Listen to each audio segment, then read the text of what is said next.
UP में 2022 की शारीरिक शिक्षा शिक्षक सीधी भर्ती परीक्षा को लेकर एक बड़े फर्जीवाड़े का पर्दाफाश हुआ है, जिससे राज्य की सरकारी भर्तियों की पारदर्शिता और विश्वविद्यालयों की शैक्षणिक प्रामाणिकता पर गंभीर सवाल उठ खड़े हुए हैं। विशेष ऑपरेशन ग्रुप एसओजी द्वारा की गई जांच में पाया गया कि 203 में से 202 उम्मीदवारों ने जेएस विश्वविद्यालय शिकोहाबाद द्वारा कथित रूप से जारी की गई जाली अंक तालिकाओं का उपयोग करके नौकरी हासिल की थी। केवल एक अभ्यर्थी की डिग्री को असली पाया गया है, बाकी सभी मामलों में धोखाधड़ी सामने आई है।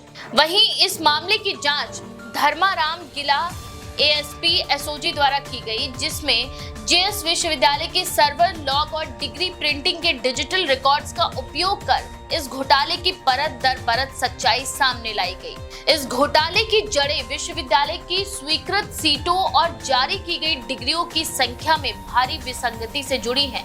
जांच में ये स्पष्ट हुआ कि विश्वविद्यालय को बीपीएड कोर्स के लिए एक शैक्षणिक सत्र में अधिकतम 100 सीटों की मान्यता प्राप्त है, जबकि कुल 2082 अभ्यर्थियों ने उसी विश्वविद्यालय से डिग्री प्राप्त होने का दावा किया और सरकारी नौकरियों के लिए आवेदन किया। फर्जी डिग्रियों के प्रकारों को लेकर भी जांच रिपोर्ट में विस्तृत विवरण सामने आया है। 25 अभ्यर्थियों ने अन्य संस्थानों से डिग्री प्राप्त करने का दावा किया था, लेकिन सत्यापन के लिए जेएस विश्वविद्यालय की अंक तालिकाएं प्रस्तुत की थी। 26 अभ्यर्थियों की डिग्रियां उनके शैक्षणिक सत्र से मेल ही नहीं खा रही थी, जिससे ये स्पष्ट हुआ कि डिग्री या तो पीछे की तारीख में बनाई गई या फिर गलत सालों में जारी की गई। 9 मामलों में पूरी तरह से नकली मार्कशीट प्रस्तुत की गई, जिनका विश्वविद्यालय के रिकॉर्ड से कोई भी लेना देना ही नहीं था। इसके अतिरिक्त 2020 और 2022 शैक्षणिक सत्र से जुड़ी 43 डिग्रियां परीक्षा के बाद तैयार की गई थी, क्योंकि इस सत्र की परीक्षा 25 सितंबर 2022 को आयोजित की गई थी और उसके बाद डिग्रियां तैयार की गई। इस खुलासे के बाद प्रशासन ने 165 अभ्यर्थियों और जेएस विश्वविद्यालय के खिलाफ एफआईआर दर्ज करने की तैयारी शुरू कर दी है।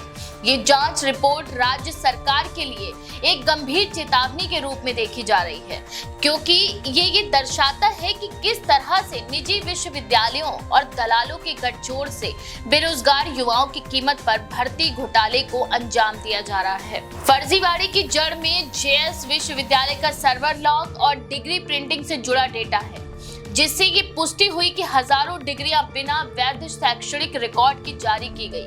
ये पूरी प्रक्रिया कुछ दलालों द्वारा संचालित की गई, जिन्होंने छात्रों से पैसे लेकर उन्हें फर्जी डिग्री दिलवाई और फिर उनकी भर्ती प्रक्रियाओं में भागीदारी सुनिश्चित कराई। इस नेटवर्क की पहचान कर ली गई है और संबंधित दलालों की भूमिका की गहन जांच की जा रही है। एसओजी के मुताबिक अब तक कुल 37 अभ्यर्थियों के खिलाफ मुकदमा दर्ज किया जा चुका है, जो क्रमांक 166 से 202 तक की सूची में दर्ज है।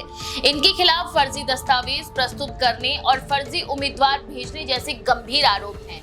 बाकी 165 अभ्यर्थियों और विश्वविद्यालय प्रशासन पर भी कार्यवाही की प्रक्रिया तेज कर दी गई है। ये मामला केवल एक भर्ती प्रक्रिया की धांधली नहीं, बल्कि उच्च शिक्षा संस्थानों की साख, राज्य की नौकरियों की वैधता और बेरोजगार युवाओं के भविष्य से जुड़ा हुआ है। ये पूरी घटना यूपी में भर्ती घोटाले की एक लंबी श्रृंखला में एक और कड़ी बनकर सामने आई है। पूर्व में भी शिक्षा मित्र भर्ती, पीसीएस घोटाले और अन्य शिक्षक नियुक्तियों में इस तरह की गड़बड़ियां उजागर हो चुकी हैं। घोटाले की परतें ये भी बताती हैं कि फर्जी मार्कशीट बनाना और वितरित करना एक संगठित अपराध का हिस्सा बन चुका है। इसमें प्रिंटिंग यूनिट्स, आईटी विशेषज्ञों, दलालों और विश्वविद्यालय प्रशासन की मिलीभगत भी पाई गई। विश्वविद्यालय के सर्वर से निकाला गया बैकअप डेटा और डिग्री तैयार करने की तारीखें ये साबित करती हैं कि डिग्रियों को वास्तविक परीक्षाओं और सत्रों के साथ कोई मेल नहीं खाता था। फर्जी डिग्री घोटाले का ये मामला राज्य की प्रशासनिक मशीनरी और शिक्षा प्रणाली के बीच एक गहरे संकट को उजागर करता है। इससे ये सवाल उठता है कि क्या शिक्षा की मान्यता प्रक्रिया इतनी लचर है कि एक ही विश्वविद्यालय हजारों फर्जी डिग्रियां छाप सकता है। क्या सरकारी विभागों में डिग्री सत्यापन की प्रणाली इतनी असक्षम है कि 202 में से 202 फर्जी डिग्रियां पास हो सकती हैं? जांच में ये भी सामने आया कि कई अभ्यर्थियों को परीक्षा दिए बिना ही डिग्रियां जारी कर दी गई।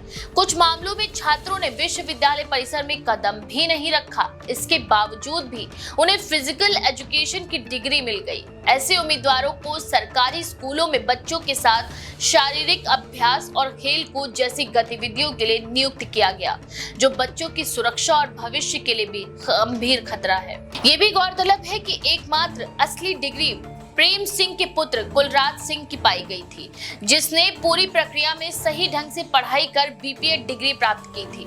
ये दर्शाता है कि पूरी भर्ती प्रक्रिया में सच्चे प्रतिभागी न केवल ठगे गए, बल्कि उनसे अवसर भी छीना गया।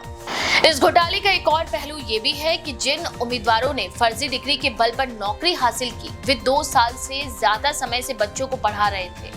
ऐसे समय में सरकार को ये निर्णय भी लेना होगा कि इन बच्चों को हुए शैक्षणिक नुकसान की भरपाई कैसे की जाए। साथ ही ऐसे उम्मीदवारों द्वारा लिए गए वेतन की रिकवरी का सवाल भी प्रशासन के सामने खड़ा है। ये मामला न केवल राज्य के लिए एक चुनौती है, बल्कि पूरे देश के विश्वविद्यालयों की डिग्री की विश्वसनीयता पर प्रश्न चिन्ह लगाता है कि अगर एक विश्वविद्यालय इतने बड़े स्तर पर फर्जी डिग्रियां तैयार कर सकता है, तो अन्य संस्थानों में भी ऐसी संभावनाओं को नकारा नहीं जा सकता। सरकार को इस घोटाले के बाद फर्जी डिग्री रोकने के लिए एक व्यापक योजना बनानी होगी।